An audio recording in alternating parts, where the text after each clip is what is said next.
గోండు అనేటోడు కనిపించాడు.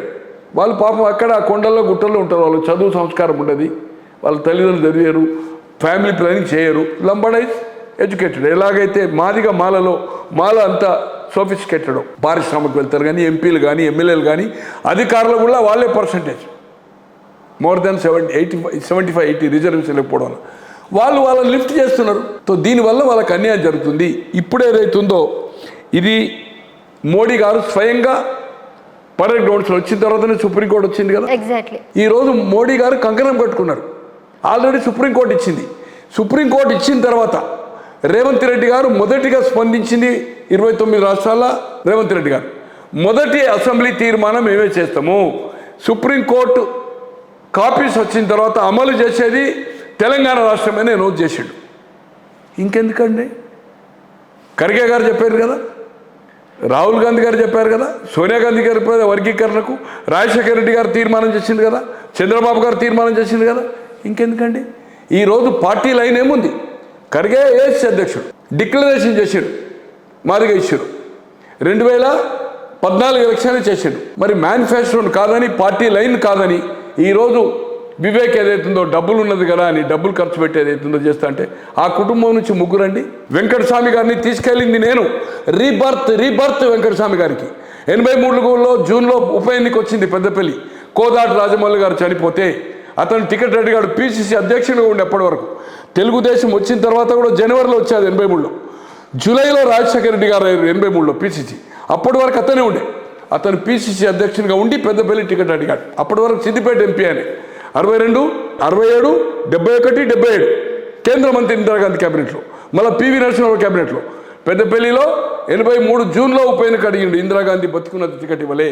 84లో అక్టోబర్లో చనిపోయిన తర్వాత 84 డిసెంబర్లో ముందస్తు ఎన్నిక, ఒక 3 నెలల ముందుగా ఎన్నిక వచ్చింది, రాజీవ్ గాంధీ టికెట్ ఇవ్వలే. 89లో 2 ఇయర్స్ ముందు పిసిసి అధ్యక్షుడు వెంగళరావు గారు కేంద్ర మంత్రి ఒక ప్రోగ్రాంలో నేను 87లో అక్కడికి కరీంనగర్ బెజ్జంకిలో ఒక ప్రోగ్రాం తీసుకెళ్ళాను, ఆయన కారులో కూర్చునిపెట్టి. అప్పటి నుంచి లాబీ చేసి అక్కడికి ఎంపీ రావడానికి రీబర్త్ మీ జర్నలిస్టులు అంటే అప్పుడు ప్రింట్ ఉందనుకోండి, కొన్ని వందల మంది ఇవాళ ఢిల్లీలో పనిచేసిన వాళ్ళు, ఇక్కడ పనిచేసిన వాళ్ళు, రిటైర్ అయిన వాళ్ళు, ప్రధానమంత్రి టూర్లో పోయిన వాళ్ళు కూడా అందరి ముందు చెప్పాడు, గోనే నాకు రీబర్త్ ఇచ్చాడు. ఇవాళ కిరణ్ కుమార్ రెడ్డి గారు మాజీ ముఖ్యమంత్రి, చెంగారెడ్డి గారు మాజీ మంత్రి, తిరుపతి నుంచి ట్రైన్లో వస్తాం, ప్రకాష్ రీబర్త్ ఇచ్చాడు. మళ్ళీ మా ఇద్దరికి భేదాభిప్రాయం వచ్చింది, 98లో నన్ను ఓడించిండు, 2004 కంటే ముందు మళ్ళీ మేము కాంప్రమైజ్ అయ్యాం, మళ్ళీ నేను ఇప్పుడు మళ్ళీ గెలుస్తా అని ట్రైన్లో 2 టైర్ ఏసీలో మేము తిరుపతి దర్శనం చేసుకొని 2 ఏసీలో వస్తున్నాము. ఈరోజు కిరణ్ కుమార్ రెడ్డి గారు బతుకున్నాడు, మాజీ ముఖ్యమంత్రి, తర్వాత ముఖ్యమంత్రి అయింది అనుకోండి. 2004లో అప్పుడు చంద్రబాబు గారు ముఖ్యమంత్రి, ఎన్నికల ముందు 2004 మళ్ళీ ఎన్నికయ్యాడు. నాకేం చేసిండు అనేది నాకు కాదు. ఈరోజు ఆ కుటుంబము అక్కడ వాళ్ళ పరిశ్రమలు దేశమంతా ఉన్నాయి, 10 రాష్ట్రాలు ఉన్నాయి. అక్కడ ఇసుక దొరుకుతుంది, నీళ్లున్నాయి, రైల్ ట్రాక్ ఉన్నది, హైవే కనెక్టివిటీ ఉంది.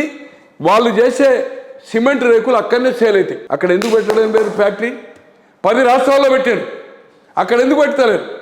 అక్కడ వాళ్ళ ఇల్లు లేదు, జాగ లేదు, వాళ్ళు పుట్టలేదు, వాళ్ళ తల్లి పుట్టలే, తండ్రి పుట్టలే, వాళ్ళ బంధువులు లేరు ఆ ప్రాంతంలో. ఈరోజు అన్న 5 సార్లు ఓడిపోయినా కూడా మొన్న టికెట్ దొరికింది, మళ్ళీ గెలిచింది 6 సార్లు, ఒకటిసారి, ఇప్పుడు 2వసారి బెల్లంపల్లికి మంత్రి అయినంత ముందు రాజశేఖర రెడ్డి గారి కేబినెట్లో. ఇప్పుడు తమ్ముడు ఎంపీ ఓడిపోయిండు, మళ్ళీ ఎమ్మెల్యేకి వచ్చిండు, కొడుకు ఎమ్మెల్యే. మరి వాళ్ళ పిల్లలందరినీ ఏదైతుందో నేను తప్పు పట్టడం లేదు.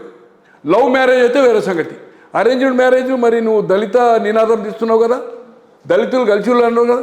నీ కుటుంబంలో ఎవరినన్నా ఇప్పుడు 4 పెళ్ళిళ్ళని, మీ అన్న కొడుకైనా నీ పిల్లలు 3 ఎవరన్నా ఒకరు దళితులు చేసుకున్నారా? మళ్ళీ మాల కుటుంబానికి ఇచ్చారు. పోనీ మీ భార్యలు లవ్ మ్యారేజ్, బ్రాహ్మణ్స్, 7 ఏళ్ళ లవ్ వినోద్ది.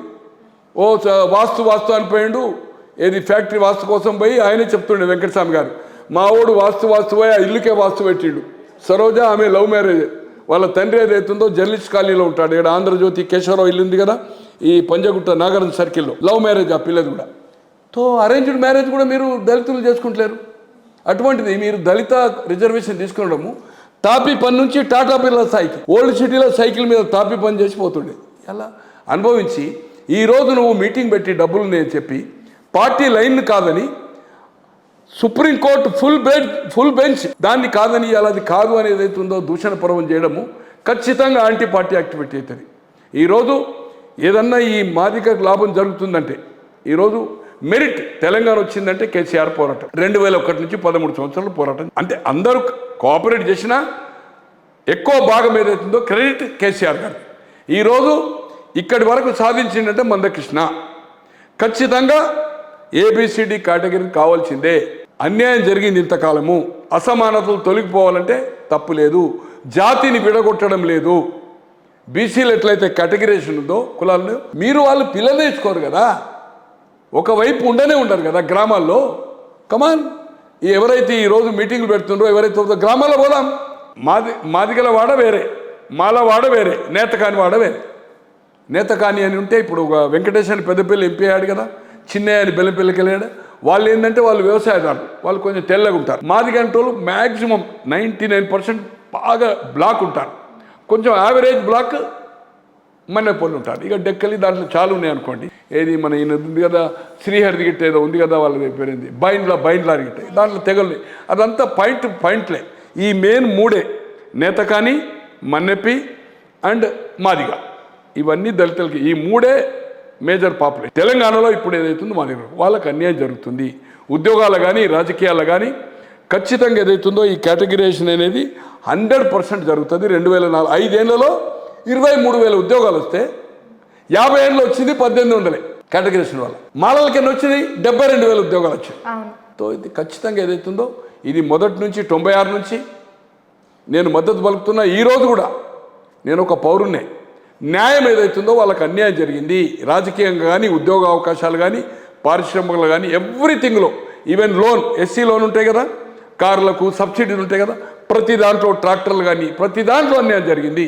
ఈ అన్యాయాన్ని నివారించాలంటే రేవంత్ రెడ్డి గారు అన్నమాట ప్రకారం ఇమ్మీడియట్గా అసెంబ్లీలో మళ్ళా అవసరం లేదు, సుప్రీంకోర్టు వచ్చింది, ఇంప్లిమెంటేషన్ స్టార్ట్ చేయాలని మీ సిగ్నేచర్ టీవీ ద్వారా ఏదైతుందో నేను విజ్ఞప్తి చేస్తా ఉన్నాను ఒక మాజీ శాసనసభ్యునిగా.